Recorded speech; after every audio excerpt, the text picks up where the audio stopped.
கன்னியாகுமரியில் பழுதடைந்து காணப்படும் நெடுஞ்சாலை மற்றும் வேயன்குழி இணைப்பு சாலைகளை உடனடியாக செப்பனிட வேண்டும் என்று கன்னியாகுமரி நாடாளுமன்ற உறுப்பினர் விஜயவசந்த் கோரிக்கை விடுத்துள்ளார்.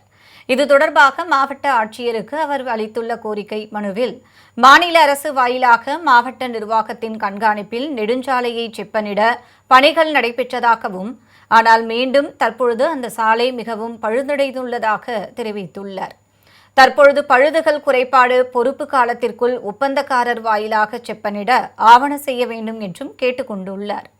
மீதமுள்ள பகுதிகளில் நெடுஞ்சாலைத்துறை வாயிலாக பழுதுகளை சரி செய்ய மாவட்ட நிர்வாகம் முன்வர வேண்டும் என கூறியுள்ளார். வேயன்குழி வடக்கு நுள்ளிவிளை சாலையை முழுமையாக சரி செய்து நிரந்தரமாக தார் மற்றும் கான்கிரீட் சாலை அமைக்க ஆவண செய்ய வேண்டும் எனவும் விஜயவசந்த் எம்பி கோரிக்கை வைத்துள்ளார்.